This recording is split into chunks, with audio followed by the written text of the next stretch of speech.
للأستاذ أحمد بن نعوم إذن أخيرا وليس آخرا في مداخلة. تفضل أستاذ أحمد بن نعوم في حدود 15 20 دقيقة. تفضل. شكرا.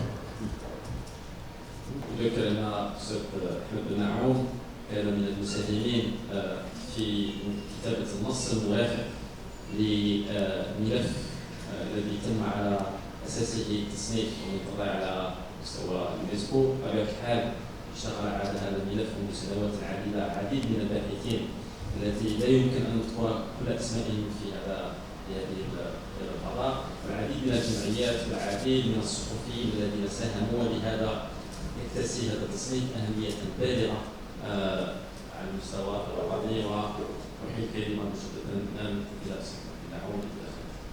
Shukran jazil, barakallahu fik. Alors, il y a un petit problème que je dois soulever tout de suite et résoudre évidemment, c'est le changement de thème. Voilà. Dans les deux cas, le premier et le second, dans les deux cas, il s'agit du rail, d'une manière définitive. Je ne change pas de sujet pour changer de terrain, non. Je change de sujet dans le même terrain. Alors, au départ, le sujet c'était était travaillé de manière à voir ce qu'il y a de commun dans trois manifestations du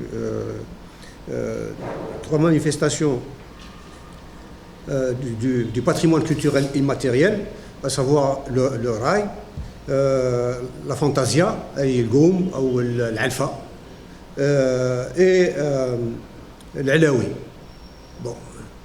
Et je voulais travailler ce thème pour démontrer que dans notre culture, dans notre patrimoine culturel immatériel, il y avait une dominante, ou du moins une sorte de moteur qui développait, qui produisait du rythme, de la musique, mais aussi d'autres choses. Alors, c'est quoi? C'est que du point de le rail, comme la fantasia, comme l'alaoui, tout ça, ça obéissait à des critères tout à fait, comment dirais-je, manifestes. Mais c'est la manière dont il est rendu compte qui fait que on ne voit pas l'unité justement de ces trois manifestations de l'art du chant, ou l'art de la danse, l'art du corps dansant, du corps chantant, et voilà. Et donc ce que je constate, c'est que dans les trois cas, le rail, la fantasia et l'alaoui, je constate que ça obéit à un rythme ternaire trois fois. Et ça obéit aussi à une logique de l'impair. Yani 3, 1, 3, 5, 7, 9, etc. Et puis j'ai constaté que ça allait être long et difficile dans la mesure où j'avais besoin d'utiliser des techniques d'analyse qui pouvaient produire beaucoup plus d'incompréhension qu'au contraire d'assimilation de ce que je pouvais dire. Ce qui signifiait que j'ai préféré parler tout simplement de la musique et du chant raï d'une manière anthropologique plutôt que d'une manière sémioticienne. Qui fait la sémiotique? Voilà.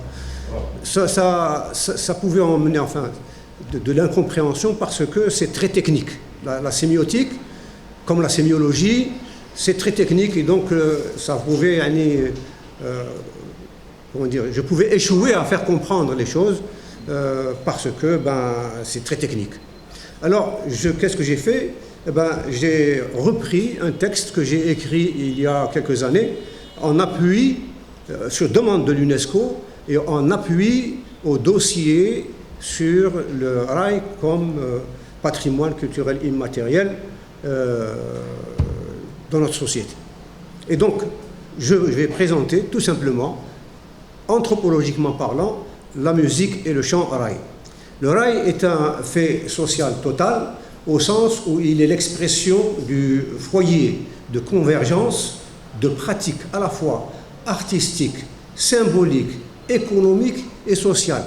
C'est une totalité. Il n'y a pas le chant, la danse, etc. Non, tout cela est relié par une âme, une âme qui, elle, domestique en quelque sorte les techniques de production du chant, de la danse, du rythme. Voilà. Et donc tout cela est animé par le même rythme.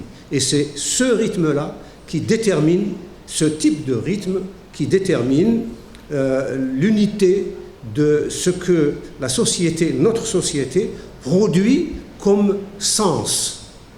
Cela veut dire que ce n'est pas le signifié, c'est-à-dire le sens, qui est premier. Ce qui est premier, c'est le signifiant, et non pas le signifié. Je peux dire, pour donner un exemple, que Sha'r al-Milhoun, c'est du sens, c'est de la poésie. On comprend immédiatement ce qu'on entend si c'est récité ou si c'est chanté, et tandis que, comment dire, le signifiant est réduit à rien. Voilà, c'est le sens premier qui est écrit, je lis ou je récite, et c'est tout. Alors que dans le rail, comme dans la fantasia, comme dans d'autres manifestations de l'art du chant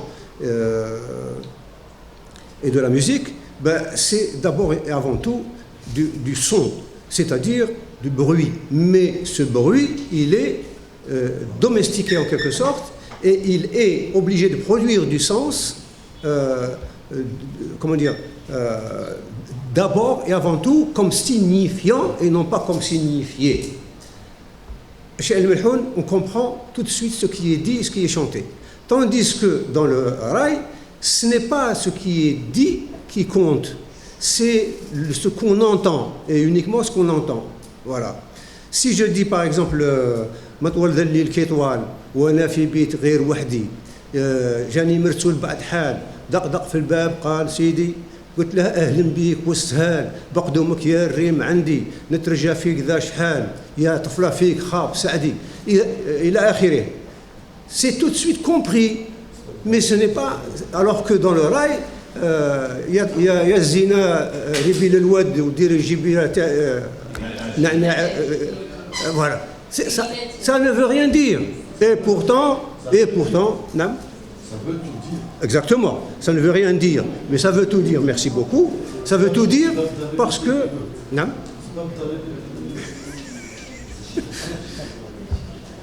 C'est-à-dire que ce n'est pas le sens de la phrase qui est retenu et qui plaît. C'est au contraire la rime, le rythme. C'est le rythme qui est premier, c'est le signifiant qui est premier. Ce n'est pas le sens. On s'en fout du sens. Voilà. C'est pas uniquement pour le rail, c'est aussi العلاوي. العلاوي شكون يعرف المعنى نتاعه؟ ما كانش. ولكن كي يتكلم القلال ولا الكتافي يعني ياك تحركوه عرفوا باللي يعني الناس voilà. Et donc يدخلوا يرقصوا. Voilà. C'est la même chose الرقاصة يشوفوها يعني ترقص devant des hommes ou devant des femmes et ou devant des femmes. الرقاصة ترقص والقلال يعني يتكلم والبراح يبرح. Tout cela يعني c'est du bruit, mais c'est du bruit en rythmé. C'est-à-dire que c'est le rythme qui fait le sens, ce n'est pas la phrase dite qui fait sens. C'est d'abord ça. Rythme ternaire, pourquoi? Parce que quand vous voyez une fantasia, c'est quoi? يعني الصف الأول صف تاع الخيل والخيالة يمشي هكذا يعني doucement يلحق لا ليميت نتاع الميدان ويجي يعني يهرول لو تخو مفهوم الهرول؟ يجي يهرول ويحبس ويعاود يعني ينقلبوا ويطلقوه يعني وكي يوصلوا لنهاية الميدان يخلو فوالا دودودون ما هكذاك ولا ونسى زغرت ولا جاج والخبار وكل شيء هذاك الشيء كيفاش بيان سور زغرت bon alors donc c'était ça mon premier désir, c'était de vous dire qu'il faut absolument que l'on comprenne que notre culture, ce n'est pas des mots alignés, c'est du bruit, c'est du texte, mais tout cela est produit par le rythme. C'est le rythme qui fait le sens, c'est le signifiant qui fait sens, ce n'est pas le signifié qui est isolé. Voilà. Et donc le raï est un fait social total au sens où il est l'expression du foyer de convergence de pratiques à la fois artistiques, symboliques, économiques et sociales. C'est une totalité. C'est un genre musical chanté et dansant. C'est en même temps une pratique orchestrale du chant et de la musique du genre du bédouin, travaillée, restructurée, développée et promue par des populations urbaines après l'indépendance du pays en 1962, puis par la médiatisation à l'échelle nationale et internationale.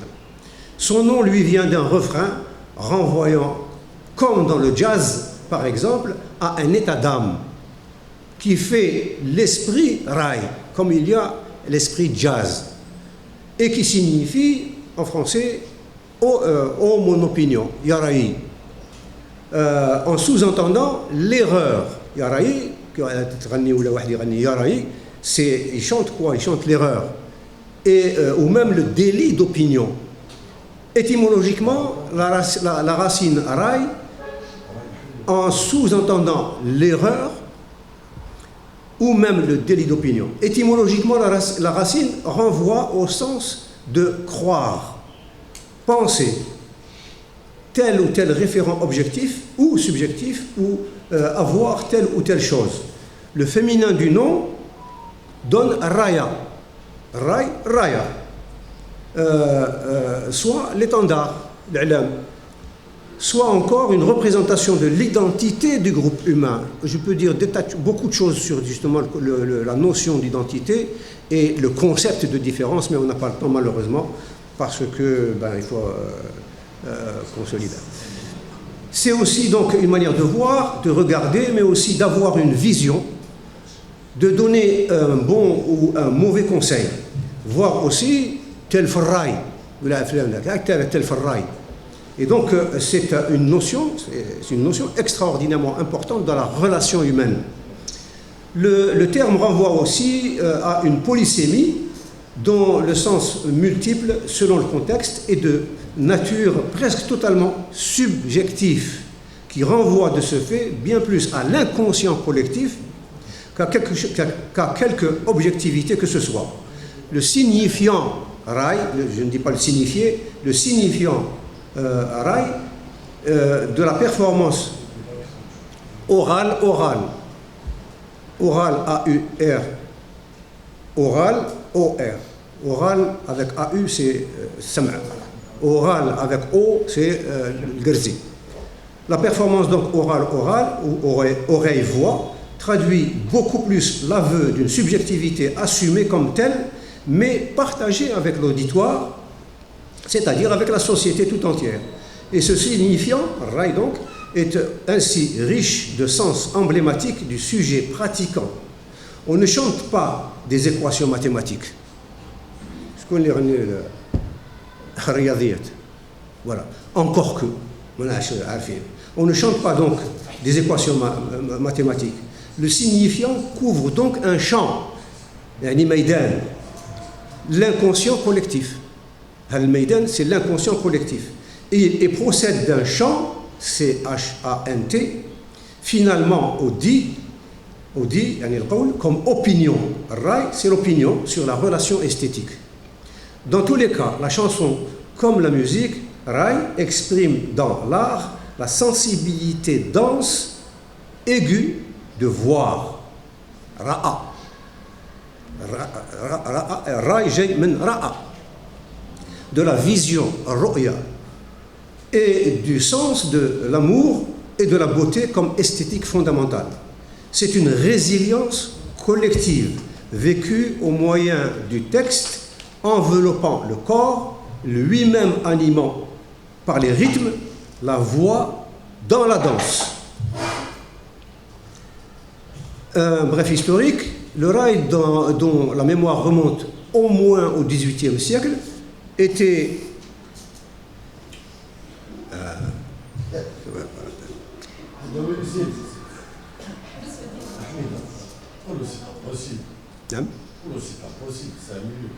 C'est le troisième mouvement. وش ندير؟ Impair. وش ندير؟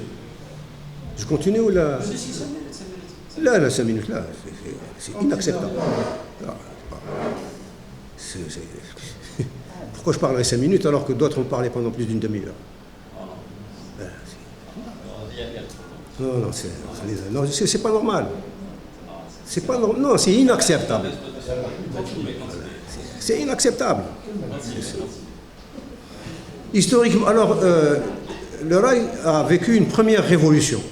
Historiquement, mais dans une perception qui organise le temps de manière qualitative, les femmes de la première moitié du XXe siècle s'organisaient en groupes de meddahat, celles qui glorifient, qui chantent les louanges aux prophètes et les maîtres fondateurs de voix ou de méthodes soufis de haute spiritualité qui chantent la religion. Cette forme strictement féminine continue d'exister en reproduisant les variantes de la performance de la poésie chantée. Elle est enracinée dans le passé, cependant qu'il est impossible d'en situer l'origine. Sous l'effet du développement historique de la société et depuis la révolution du raï, les rythmes des meddahat se sont largement laïcisés. Aujourd'hui, tout en restant strictement féminins, les rythmes et l'orchestration des performances sont en partie importantes, empruntées au raï moderne. Les groupes de praticiennes, يعني المداحات الآن ما مش يمدحوا إلا النبي في العراس ولا حاجة، يمدحوا النبي ولكن يغنوا الراي، يمدحوا الحب في العراس. Cependant, ces femmes qui ont provoqué la première révolution dans les formes d'expression du raï, en effet, Chichat n'ont ouvert des espaces publics de production de la chanson féminine qu'à partir des années 1930 et dans une certaine discrétion. Mais c'est dans les années d'après 1945 qu'elles commencèrent vraiment à conquérir les espaces de production du chant musical à l'ouest du pays. Ce n'était cependant qu'un commencement non abouti. La guerre de libération nationale s'était accompagnée de l'absence de toute expression artistique pendant ces 7 années de guerre et de deuil. À l'indépendance, et c'est à partir des années 1970 que la seconde révolution ouvrit le raï aux jeunes cheb et chebbat, qui lui donnèrent sa dimension nationale et internationale. D'un point de vue social, la paupérisation des populations rurales dans tous ces modes d'existence et leur extrême pauvreté pendant la colonisation avaient très tôt provoqué un exode massif vers les villes de la colonisation et des transformations dans toutes les formes d'expression culturelle. Dans la musique et le chant raï, et particulièrement, donc, les femmes s'emparent du genre en respectant à la fois l'orchestration, les mélodies et les rythmes, mais en s'appropriant de manière radicale la production du texte, c'est-à-dire du sens. Y apparaît non la norme amoureuse que le poème chanté de haute facture donnait à écouter dans sa pudeur, mais y apparaît la réalité des amours interdits, des amours faillis, des amours empêchés ou volés, mais aussi les valeurs de courage et de résistance des femmes et des hommes. Il y apparaît aussi, et en conséquence, le défi au moins de la liberté de dire, et de dire publiquement ce que le langage même du raï transmet par le chant et la musique sur les rythmes de la société profonde. Cette époque disait l'ivresse amoureuse et n'hésitait pas à chanter le vin en métaphore ou non de ce breuvage. L'indépendance provoque aussi, et de manière spectaculaire, une ouverture aux cultures du monde. Et de fait, c'est une femme d'origine bédouine, née en 1923, sous la tente, Tête el Khayma, لجبل تسالة حدا بالعباس et qui est connu depuis toujours sous le nom de Sheikha Rimiti. Sheikha Rimiti Rilizaniya, mais en réalité ce n'est pas une Rilizaniya, c'est une Abbasiya. Jusqu'à sa mort en 2006 à Paris, où les autorités municipales de Paris lui ont rendu un hommage international.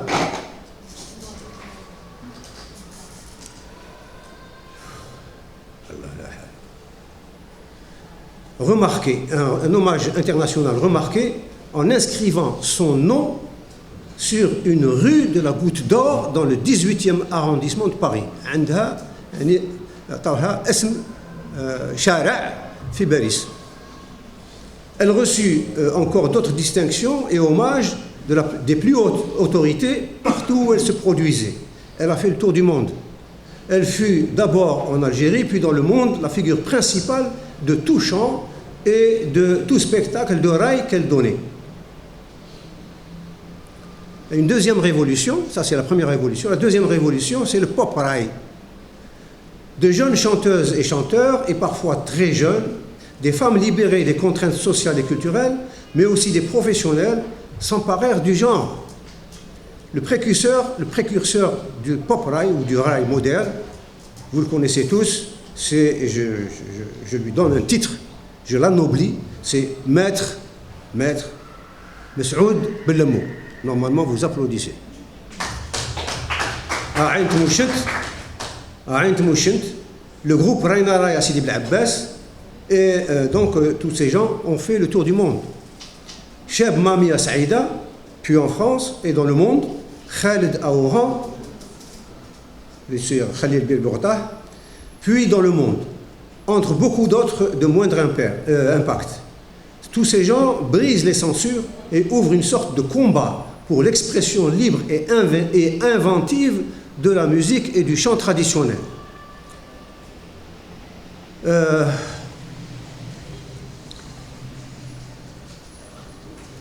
Toutes ces productions musicales avaient besoin d'être diffusées.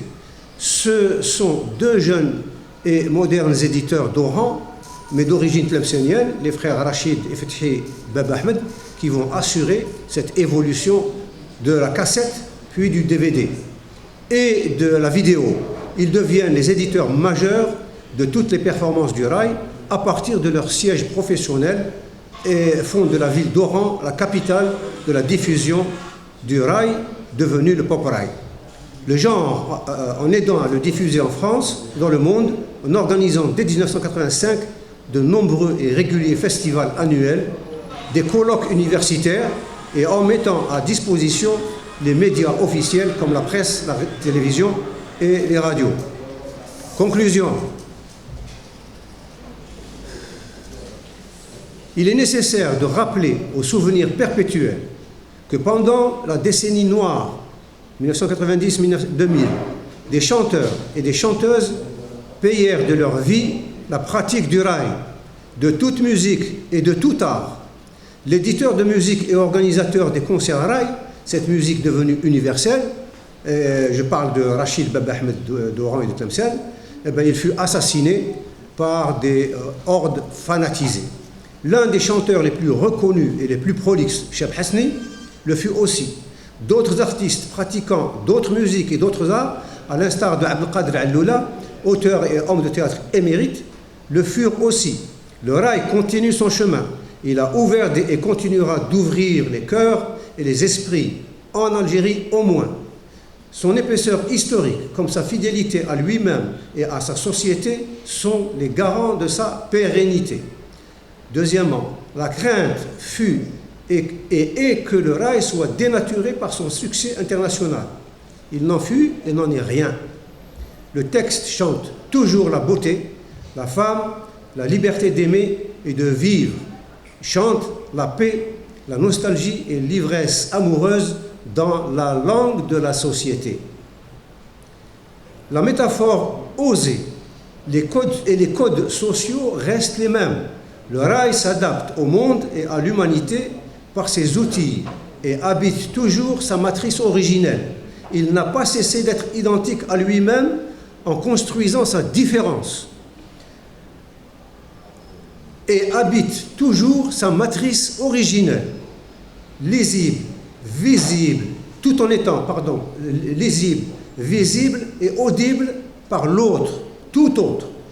Son classement dans la liste du patrimoine culturel immatériel de l'humanité, et non pas de l'UNESCO, de l'humanité, exprime un plus grand développement et une résilience définitive pour la société algérienne et pour d'autres sociétés humaines. Au shukr al-jazil ou samhouni. Bravo.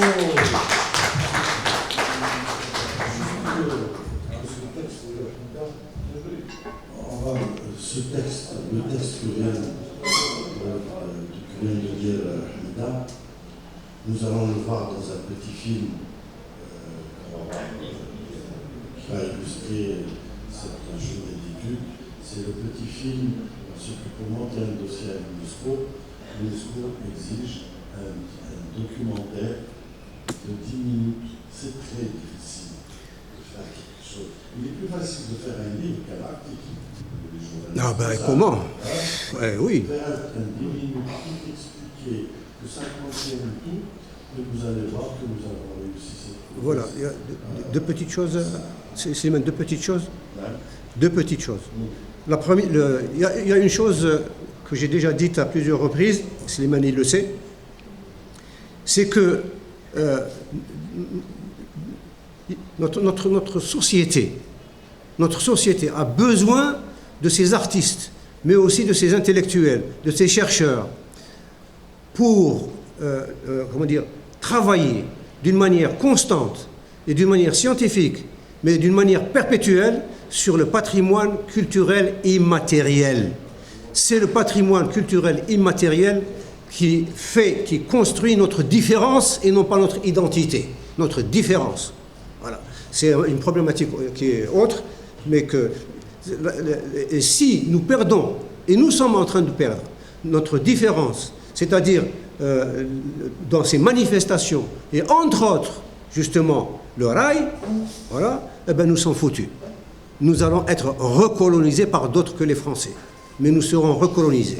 Et donc, ce que je demande, et comment dirais-je, le directeur du CNRPH m'écoute, ce que je demande, c'est que le ministère de la Culture, par l'intermédiaire ou en faisant travailler le CNRPH, le ministère de la Culture doit absolument donner les moyens à tous ceux qui sont des spécialistes ou non, le moyen de travailler de manière à sauver le patrimoine culturel immatériel. C'est le patrimoine culturel immatériel qui est premier dans la construction de notre différence. Si nous perdons, et nous sommes en train de perdre, le patrimoine culturel immatériel, nous sommes foutus. Nous serons recolonisés. Et donc, ce que je demande, devant témoins, c'est que le ministère donne à ses administrations scientifiques, ou non, les moyens de travailler sur le patrimoine culturel immatériel et de faire une petite UNESCO qui est chargée de cela. Voilà. يعطيك الصحة سي نعم شكرا جزيلا لهذا